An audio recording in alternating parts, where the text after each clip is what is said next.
14 जुलाई 1911 का वो दिन जब इटली के रोम रेलवे स्टेशन पर सूरज की किरणें एक नई उम्मीद लेकर आई थी। लेकिन किसी को अंदाजा नहीं था कि वो किरणें शाम तक एक ऐसे अंधेरे में बदल जाएंगी जिसका कोई अंत नहीं है। ये कहानी महज एक ट्रेन के गायब होने की नहीं है, बल्कि ये कहानी है समय के उस क्रूर मजाक की जिसने 106 जिंदगियों को इतिहास के पन्नों से हमेशा के लिए मिटा दिया और पीछे छोड़ दिया तो सिर्फ सवाल जो आज भी वैज्ञानिकों और तर्कशास्त्रियों की नींद उड़ा देते हैं। जरा उस मंजर को याद कीजिए जब जेनेटी कंपनी की वो आलीशान रेल प्लेटफॉर्म पर खड़ी थी। भाप का इंजन अपनी ताकत का प्रदर्शन कर रहा था और हवा में जलते हुए कोयले और महंगे इत्र की मिलीजुली महक तैर रही थी। ये कोई आम सफर नहीं था, ये उस दौर का सबसे महंगा और वीआईपी टूर था जिसमें सवार होने वाले लोग सिर्फ यात्री नहीं थे, बल्कि वो इटली के रईस और रसूखदार लोग थे जो अपनी जिंदगी का जश्न मनाने निकले थे। ट्रेन में 3 डिब्बे थे और हर डिब्बा लग्जरी का एक नमूना था। मखमली सीटें, पॉलिश की हुई लकड़ी की दीवारें और हाथों में शैंपेन के गिलास लिए वो 106 मुसाफिर जो लोमबार्डी की पहाड़ियों को चीरते हुए एक नई दुनिया देखने जा रहे थे। ट्रेन जब स्टेशन से निकली तो लोगों ने तालियां बजाई, बच्चे खिड़कियों से हाथ हिला रहे थे और प्लेटफॉर्म पर खड़े उनके रिश्तेदार उन्हें खुशी खुशी विदा कर रहे थे। पर यह विदाई हमेशा के लिए हो जाएगी, ये खौफनाक सच उस वक्त भविष्य के गर्भ में छिपा था। ट्रेन अपनी रफ्तार पकड़ती गई, शहर पीछे छूट गए और पहाड़ करीब आने लगे। लोमबार्डी का वो इलाका अपनी प्राकृतिक सुंदरता के लिए मशहूर था, लेकिन वहां एक और चीज थी जो मशहूर थी और वो थी 1 किलोमीटर लंबी सुरंग जिसे उस वक्त इंजीनियरिंग का एक नायाब नमूना माना जाता था। यह सुरंग पहाड़ के बीचों बीच बनाई गई थी और इसे पार करने में ट्रेन को बमुश्किल कुछ मिनट लगने चाहिए थे।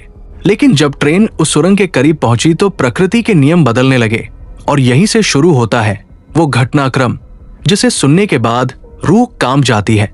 ट्रेन में सवार लोगों को शायद कोई खतरा महसूस नहीं हुआ होगा, लेकिन ट्रेन के सबसे आगे इंजन में मौजूद ड्राइवर ने जरूर कुछ देखा होगा जो सामान्य नहीं था।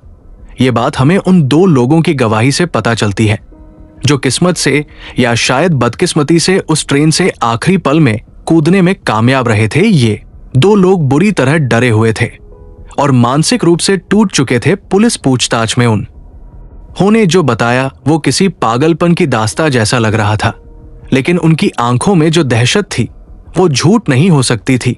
उन्होंने बताया कि जैसे ही ट्रेन सुरंग के मुहाने के पास पहुंची, मौसम एकदम बदल गया। आसमान साफ था, लेकिन सुरंग के मुंह से एक अजीब सा सफेद कोहरा बाहर निकल रहा था।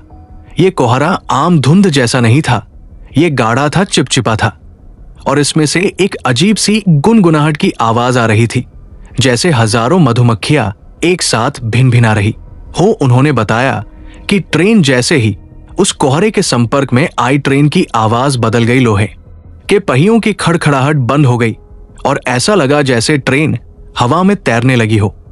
उन दोनों को एक बहुत ही तेज सिहरन महसूस हुई जिसे उन्होंने मैग्नेटिक वेव जैसा बताया। घबराहट के मारे वो दोनों ट्रेन के पायदान से नीचे कूद गए। जमीन पर गिरते ही उन्हें चोटें आईं, लेकिन उनकी नजरें सामने चल रही ट्रेन पर जमी थी। उन्होंने देखा कि कैसे वो लोहे का विशाल इंजन उस सफेद दूधिया धुएं के अंदर दाखिल हुआ और गायब हो गया।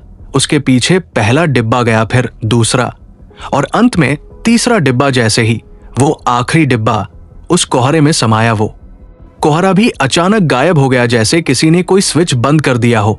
वहां न तो कोई धमाका हुआ, न कोई चीख पुकार मची और न ही कोई मलबा गिरा। बस एक पल में सब कुछ शांत हो गया। वो दोनों लोग पागलों की तरह सुरंग की तरफ भागे। वो अंदर गए और एक छोर से दूसरे छोर तक दौड़ते रहे, लेकिन सुरंग खाली थी, बिल्कुल खाली। वहां न तो ट्रेन का कोई निशान था और न ही उन 106 लोगों का। वहां सिर्फ और सिर्फ अंधेरा था और दीवारों पर टपकता हुआ पानी। ये खबर जब बाहर आई तो पूरे इटली में हड़कंप मच गया।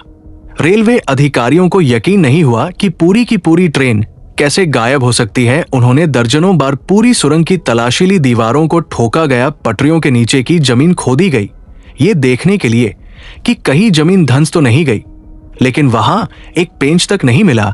तार्किक रूप से अगर कोई ट्रेन सुरंग में जाती है तो उसे दूसरे छोर से निकलना ही होगा, और अगर वो नहीं निकली तो उसे सुरंग के अंदर होना चाहिए।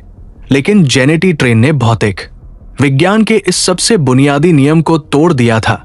इस घटना के बाद कई तरह की बातें होने लगी। कुछ लोगों ने कहा कि सुरंग के अंदर कोई गुप्त दरवाजा था, जो कि नामुमकिन था क्योंकि सुरंग ठोस चट्टान को काटकर बनाई गई थी। कुछ ने कहा कि यह शैतान का काम है और सुरंग शापित है। जनता का दबाव इतना बढ़ा कि रेलवे ने उस सुरंग को हमेशा के लिए बंद करने का फैसला किया। लोहे के गेट लगा दिए गए और बाद में द्वितीय विश्व युद्ध के दौरान हवाई हमलों में उस सुरंग का मुंह मलबे से पूरी तरह ढक गया, मानो कुदरत भी यही चाहती थी कि वो राज हमेशा के लिए दफन हो जाए। लेकिन कहानी यहां खत्म नहीं होती।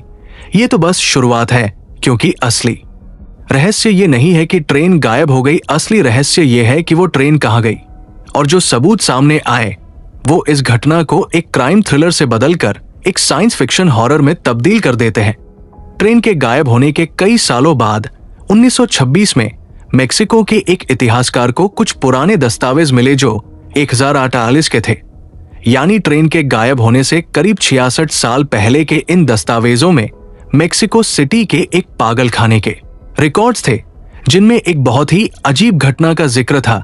रिकॉर्ड्स के मुताबिक में एक दिन अचानक 104 लोग मेक्सिको सिटी की सड़कों पर भटकते हुए मिले थे।